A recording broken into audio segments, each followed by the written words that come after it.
এই সরকার একেবারেই শেষ, পরিকাঠামো নেই। এই সরকার থেকে পাল্টিয়ে আমরা নতুন সরকার গঠন করতে চাইছি। ছেলেমেয়েরা স্কুল কলেজ ইউনিভার্সিটিতে পড়াশোনা করে ভাতা পাওয়ার জন্য না, একটা গ্র্যাজুয়েশন কমপ্লিট করে পোস্ট গ্র্যাজুয়েশন কমপ্লিট করে একটা চাকরি পাওয়ার জন্য। সেখানে আমরা কি দেখতে পাচ্ছি, তো ছেলে মেয়েদের চাকরি চলে যাচ্ছে, মাঝপথে বাড়িতে অসুস্থ বাবা মা, বৃদ্ধ বাবা মা, এদেরকে এখন কে দেখবে? সত্যি বাংলা তো এগিয়ে এগিয়ে না পিছিয়ে জনগণ বিচার করছে। তবে আমার তো যদি বলতে হয়, হ্যাঁ এগিয়ে। কিসে এগিয়ে? না চুরিতে এগিয়ে। কিসে এগিয়ে? ডাকাতি এগিয়ে। কিসে এগিয়ে? ফাইল চুরিতে এগিয়ে। কিসে এগিয়ে? চাকরি চুরিতে হয়েছে। তাই আজকের চারদিকে আওয়াজ উঠেছে ওই চুরি চুরি চুরি। কেন রে বাবা এত চুরি কেন? না, কোনো সুরক্ষাই নেই মহিলাদের। যদি মহিলাদের সুরক্ষাই থাকতো তাহলে আরজি করের কাণ্ডে এত বড় দুর্ঘটনা হতো। একটা ডাক্তার যদি মারা যেতে পারে, তাহলে আমরা তো সাধারণ ঘরের বউ, আমরা তো ঘরে থাকি, টুকটাক কাজকর্ম বাইরে বেরোই, তাহলে তো আমাদের মেরে ফেলতে কারো অসুবিধা হবে না। যদি আজকে একটা ডাক্তারি পড়তে গিয়ে একজন মহিলা অভয়া মারা যেতে পারে এরকম ভাবে, তাহলে আমাদের কি সুরক্ষা আছে? আমাদের কোনো সুরক্ষা আছে? আমাদের কোনো সুরক্ষা নেই। ভালো একেবারেই নেই আমরা, কারণ বরানগরের সামগ্রিক উন্নয়ন বলতে এখানে কিছুই হয়নি। বর্ষাকাল হলে সামান্য বৃষ্টিতে আমাদের এখানে জল জমে যাচ্ছে, রাস্তাগুলোকে উঁচু করে দিয়েছে। তাহলে এগুলো কিসের উন্নয়ন? এগুলো হচ্ছে এক ধরনের লোক দেখানো উন্নয়ন। শিক্ষা, স্বাস্থ্য, সমস্ত কিছুতে দুর্নীতিতে ভরা।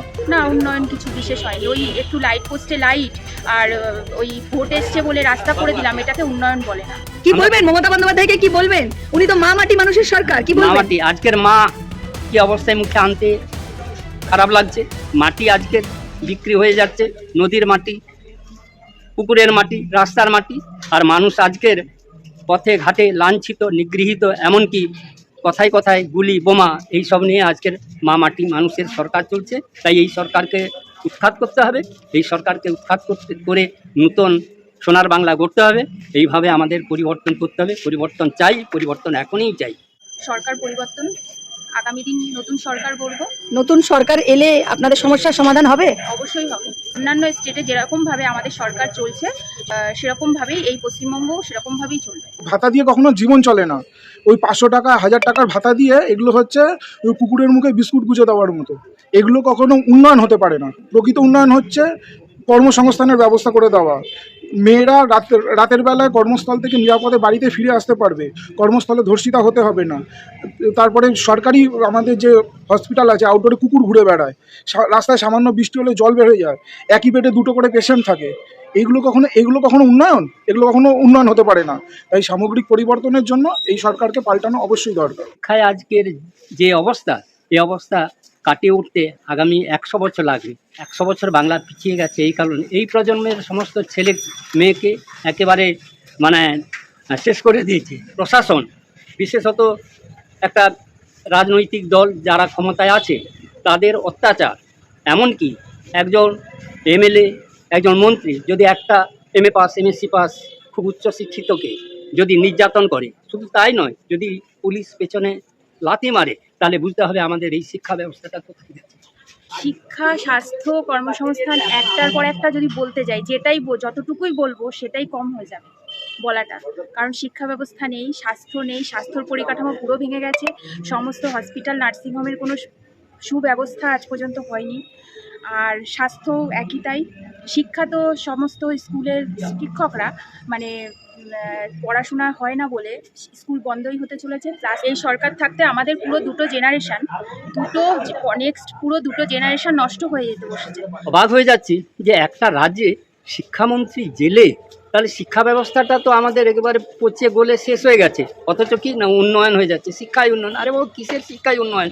8000 বেশি স্কুল বন্ধ হয়ে গেছে, শিক্ষক স্কুলে নেই, স্কুলগুলা ঢুকছে। আমি যে স্কুলে শিক্ষকতা করেছি 30 বছর, সেই স্কুলের উদাহরণ দিয়ে আমি বলতে পারি যে স্কুলটা আজকে উঠে যাওয়ার মুখে। যে স্কুলে আমি যখন চাকরি করি, ওই স্কুলের ছাত্রছাত্রী ছিল কোয়েড স্কুল 5 to 12, ওখানে ছাত্রছাত্রী ছিল 2500, এখন 500। কারণ কি? সব কাছাকাছি বেসরকারি স্কুলগুলোকে ইচ্ছামতো করে সুযোগ সুবিধা দিয়ে সরকারি স্কুলগুলোকে তুলে দেওয়ার ব্যবস্থা করা হয়েছে। তাই এই শিক্ষা ব্যবস্থা সত্যি এত খারাপ বলতেও লজ্জাবোধ করি। আমি একজন শিক্ষক হিসাবে প্রত্যেকের কাছে আমার আবেদন থাকবে, আসুন আমরা এক নতুন সোনার বাংলা গড়ার সংকল্প নিই। বলছে তো বরানগরটা অনেকটা গামলার মতন। এবার এই গামলার মতন করে ব্যঙ্গ করা হয়েছে। আমাদের সমস্ত এখান বরানগরবাসীকে। তাই এটা কখনো উন্নয়ন হতে পারে না। একটা ভাঙাচোরা দেওয়ালের গায়ে নীল সাদা রঙের প্রলেপ বুলিয়ে দেওয়ার দিয়ে বলছে দেখো আমরা কত উন্নয়ন করেছি। এটা আদতে ভেতর থেকে কখনো উন্নয়ন না। এই সামগ্রিক উন্নয়ন এটা কখনোই হতে পারে না। তা এখন কি বলছে শিক্ষিত যুব সমাজকে চপমুড়ি বেচতে। কেউ কেউ গ্র্যাজুয়েশন কমপ্লিট করে পোস্ট গ্র্যাজুয়েশন কমপ্লিট করে কেউ চপমুড়ি কেউ বেচতে চায়, আমরা কেউ চপমুড়ি বেচতে চাই না। তাই যিনি বলছেন তিনি আগে চপমুড়ি বেচুক, তারপর আমরা নাহলে চপমুড়ি বেচবো। চপ তো কোনো একটা শিল্প হতে পারে না। আগামী প্রজন্ম যারা আসবে তাদের জন্যই আমাদের এই পরিবর্তন দরকার। পরিবর্তন হবেই, পরিবর্তন আমাদের হতেই হবে। তোলাবাজিটাই একটা শিল্পের পর্যায়ে চলে গেছে, দুর্নীতিটাই একটা শিল্পের পর্যায়ে চলে গেছে। এটা তাই কখনো সামগ্রিক উন্নয়ন এটা হতে পারে না। এই সরকার একেবারেই শেষ, পরিকাঠামো নেই। এই সরকার থেকে পাল্টিয়ে আমরা নতুন সরকার গঠন করতে চাইছি। সাধারণ নাগরিক হিসেবে, ভোটার হিসেবে আমরা বরানগরবাসী অতিষ্ঠ হয়ে গেছি। ঠিক আছে, তাই আমরা এর বরানগরের সামগ্রিক উন্নয়নের জন্য, প্রকৃত উন্নয়নের জন্য আমরা এই সরকারের উৎখাত চাই।